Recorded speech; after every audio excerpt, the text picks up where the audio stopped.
رادیۆی دەنگی گەلە.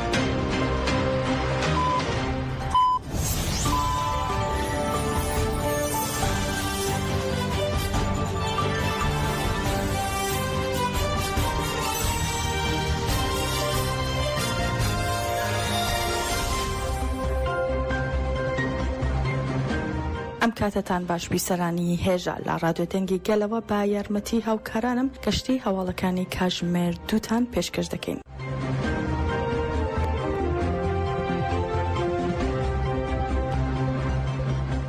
هاوسەرۆکایەتی کۆنسەی بەڕێوەبەری کۆماجیڤاکین کوردستان کەجەکە سەبارەت بە 33 ئەندامی تەفگەری گەنجانی سۆسیالیستی تورکیا کە لە 20 تەمموزی ساڵی 2015 لە هێرشێکی خۆکوژی چەتەکانی داعشدا شەهید بوون ڕاگەیاندراوێکی بڵاو کردوتەوە.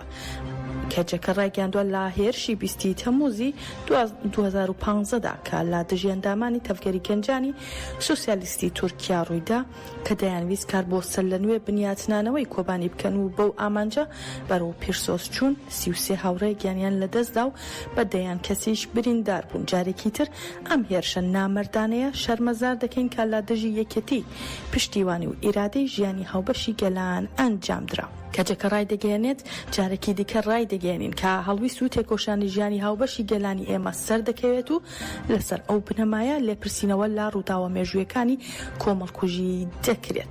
هەروەها ڕاشنگاندووە لە پاراستنی شۆڕشی ڕۆژاوادا کە حەسرەتی ئازادی مێژووی گەلانی ڕۆژهەڵاتی ناوەڕاستە پشتیوانی و تێکۆشانی گەلان خاوەن پێگەیەکی گرنگە. بەم ئامانجا و پشتیوانی و تێکۆشانی کە لەلایەن گەلانی تورکیا هێزە شۆڕشگێر دیموکراس سۆسیالیست و ئازادی خوازەکانەوە کراوە مێژوویە و ئەم هەڵویستە لە پاراستن و ڕزگارکردنی کۆبانیدا سەرکەوتنێکی مێژووی هێنا. هەروەها ڕاشی دەگەێنن هێرشی داعش بۆ سەرکۆبانی کە گەورەترین مەترسی بوو لە سەر شۆڕشی ڕۆژاوا لە ئەنجامی پشتیوانی مێژووی گەلاندا بە لە ناوبردنی داعش کۆتایی پێهێنرا. کەجەکە ڕای دەگەێنێت تێکۆشانەکەمان کە بە پرۆسەی ئاشتی و کۆمەڵگەی دیموکراتیک چۆتە قۆناغێکی نوێیە باوەڕی ئێمەی با ژیانێکی ئازاد و یەکسانی گەلان بەهێزتر کردو زیاتر نزیکی کردوینەتەوە لە بەدیهێنانی ئەو ئامانجانە.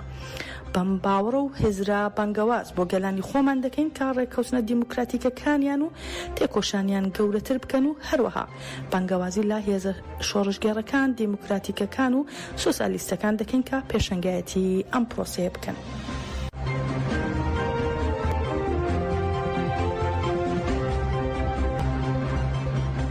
کەمێک پێش ئێستا هەشتمین کۆنفرانسی یاسایی شارەوانی بناری قەندیل با بەشداری ئەندامانی ئەنجومەنی گوندەکان خانەوادەی شەهیدان و ڕیزسپیەکانی ناوچەکە دەستی پێکرد. کۆنفرانسەکە کە 2 ساڵ جارێک ساز دەکرێت بە ئامانجی هەڵبژاردننی هاوسەرۆکانی نوێ و ئەنجومەنی بەڕێوەبەری شارەوانی ئەنجام دەدرێت و دوای گفتوگۆکردن لەسەر راپۆرتی کار و خەباتی 2 ساڵی ڕابردوو و بارودۆخی سیاسی پرۆسەی هەڵبژاردن ئەنجام دەدرێت. جێ ئاماژەیە کە ئامادەکاریەکان بۆ ئەم کۆنفرانسە ماوەی 2 مانگی خایاندووە و لەو ماوەیەدا هەڵبژاردن بۆ ئەنجومەنی سەرجەم گوندەکان کراوە و دەستەی بەڕێوەبەریان بۆ دیاری کراوە و ئەمڕۆژ بەشداریان لە کۆنفرانسەکەدا کردووە.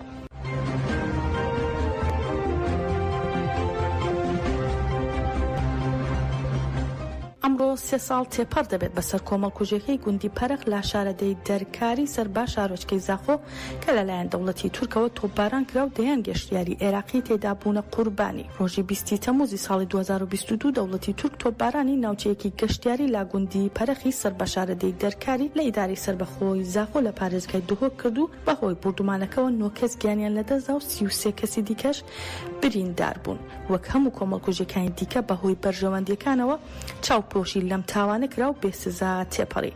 ئەم کۆمەڵکوژیە لە کاتی خۆیدا کاردانەوە و ناڕزایەتی زۆر توندی لە عێراق و هەرێمی کوردستان لێکەوتەوە و لەسەر تۆپبارانەکە ئەنجومەن یاسایشی نیشتمانی عێراق 8 بڕیاری دەرکرد کاتیایدا داوای ڕێکاری پێویست و بەپەلەی کردش بە هێرزەکانی دەوڵەتی تورک لە عێراق و هەروەها ناچارکردنی تورکیا بە داوای لێبوردنکردن و قەرەبووکردنەوەی کەسوکاری قوربانیان.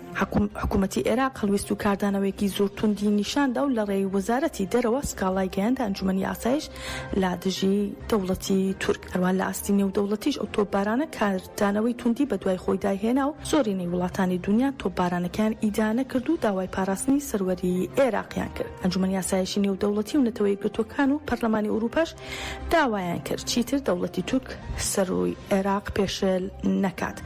بەڵام ئێستا دوای 3 ساڵ تێپەڕبوون بەسەر ئەو تاوانە هیچ لێپرسینەوەیەک لا بەکێرانی ئەو تاوانە نەکراوە و بەڵکو چاوپۆشیشی لێکراوە و قوربانیەکان قەرەبوو نەکراونەتەوە. لە دوای ئەو ڕووداوەش هێرش و کۆمەڵکوژی و بوردومانەکان هەر بەردەوام بووە.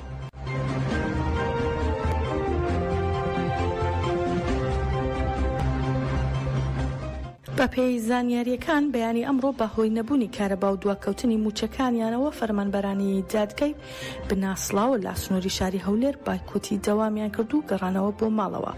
هاوکات بەهۆی دابەش نەکردنی موچە لە سنووری سلێمانی و هەڵەبجە بەشێکی زۆری فەرمانبەران بایکۆتی دەوامیان کردووە. ئەوە لە کاتێکدایە کە ماوەی 8 ڕۆژە کارمەندانی دادگاکە کارەبایان نییە و ماوەی 8 ڕۆژیشە موچەیان وەرنەگرتووە.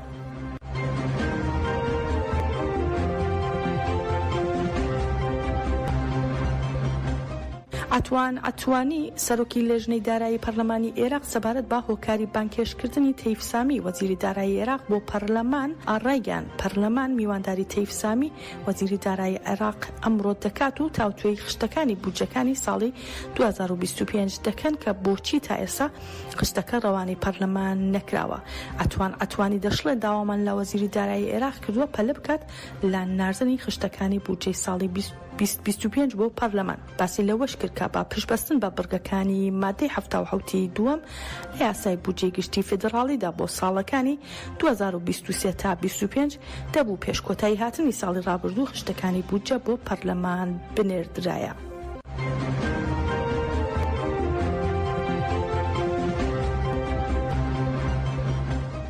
کاناڵی ئەلعەهد لە زاری سەرچاوێکی سیاسی ئاگادارەوە سەبارەت بە سەردانی شاندێکی حکوومەتی عێراق بۆ هەرێمی کوردستان زانیاری نوێی خستۆتە ڕوو ڕایگەاندووە کە ئەمڕۆ شاندێکی تەکنیکی وەزارەتی نەوتی عێراق بە یاوەری نوێنەری کۆمپانیای سۆمۆ سەردانێکی فەرمی بۆ هەولێر ئەنجام دەدا. شاندەکە زەنجیرەیە کۆبوونەوە لەگەڵ لایەنە پەیوەندیدارەکان لە حکوومەتی هەرێم ئەنجام دەدەن.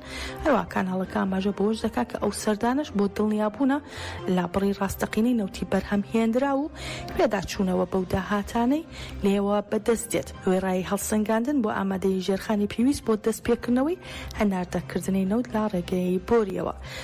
هەروەها ئەوەشیان ڕاگەاندووە کە ئەنجامی سەردانەکە با شێوەیەکی راپۆرتێکی ورد پێشکەش بە ئەنجومەنی وەزیرانی عێراق دەکرێت و لەسەر ئەو بنەمایە بڕیاری کۆتایی سەبارەت بە خەرجکردنی موچەی فەرمانبەرانی هەرێم بۆ مانگەکانی حوزەیران و تەمووز دەدرێت.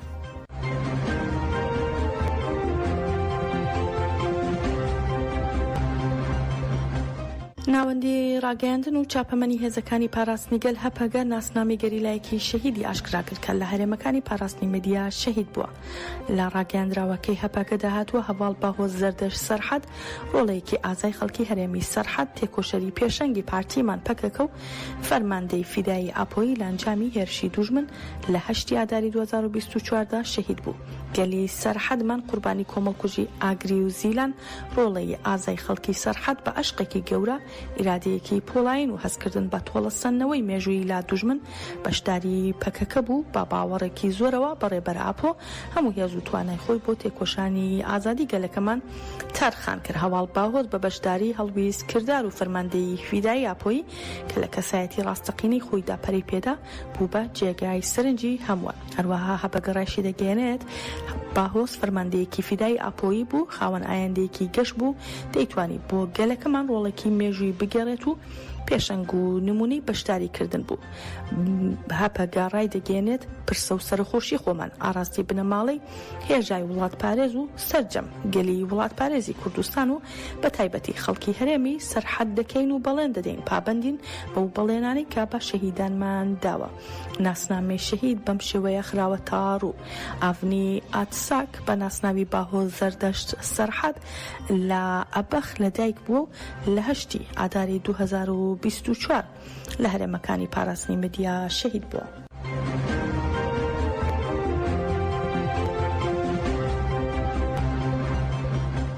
مارکۆ ڕۆبیۆ وەزیری دەرەوەی ئەمریکا لەبارەی ئاڵۆزیەکانی سۆیدا هۆشداری دەداتە حکوومەتی ڕاگوزەری سووریا و ڕایگەیاندووە وەزارەتی دەرەوەی ئەمریکا لەسەر هێڵ بووە لەگەڵ ئیسرائیل و ئۆردۆن دەربارەی پێشاتە مەترسیدارەکانی باشووری سووریا و ئاڵوگۆڕی زانیاریەکانیان کردووە. مارکۆ ڕۆبیۆ دەشڵێت دەستڕێژی و سەربڕینی خەڵکی بێتاوان کە لە ڕابردوودا ڕوویانداوە و ئێستاش ڕوودەدەن دەبێت با زووترین کات کۆتاییان پێبێت و دەشڵێت ئەگەر دەسەڵاتی دیمەشق سووریایەکی یەک پارچەی دوور لە هێژەمۆنی داعش و ئێرانی دەبێت کۆتایی با تاوانی جەنگ بهێن و هێزە ئەمنیەکانیش ڕێگری بکەن لە کۆمەڵکوژی و لە پەیوەندیکردن بە داعش و گروپا تێرۆریستیەکانی دیکەوە.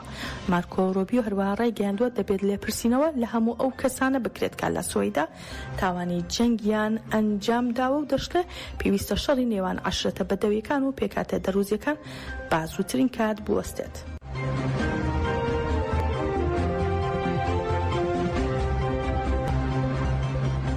با پێی زانیاریەکانی ڕێکخراوی مافی مرۆڤی هێرانە لە بارەی بارودۆخی ژنێکی دەستگیرکراوی کورد لە ڕۆژهەڵاتی کوردستان، ڕووناک دەشتی خەڵکی شارۆچکەی کارمیاران لە سنووری پارێزگای سنە لە ڕۆژهەڵاتی کوردستان ماوەی 8 ڕۆژە دەستگیرکراوە و چارەنووسیشی نادیارە. هەروەها ڕێکخراوی مافی مرۆڤی هێرانە ئاماژە بۆش دەکات کە لەو کاتەیە کە دەستگیرکراوە تا ئێستا هیچ زانیاریەک لەبەردەست نییە و ئەوەش نیگەرانی بنەماڵەکەی لێکەوتوتەوە. جێی ئاماژەیە 13 تەمووزی ئەم ساڵ ڕووناک دەشتی لە شاری کرماشان لەلایەن هێزەکانی وەزارەتی ئیتلاعاتی ئێرانەوە بەبێ فەرمانی دادوەر دەستگیرکراوە و بۆ شوێنێکی نادیار گواستراوەتەوە.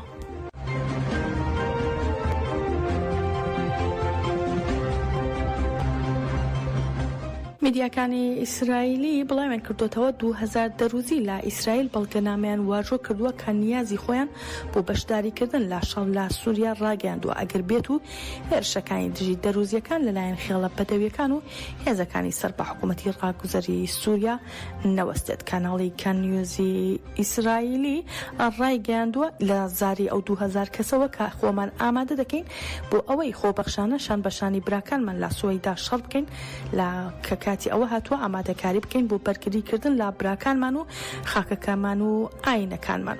کاناڵەکاروە ئاماژەی بۆش کردو کە ئەو کەسانی کە واژۆیان کردووە سەربازانی یەدەگیان تێدایە کە لە سوپای ئیسرائیلدا خزمەت دەکەن.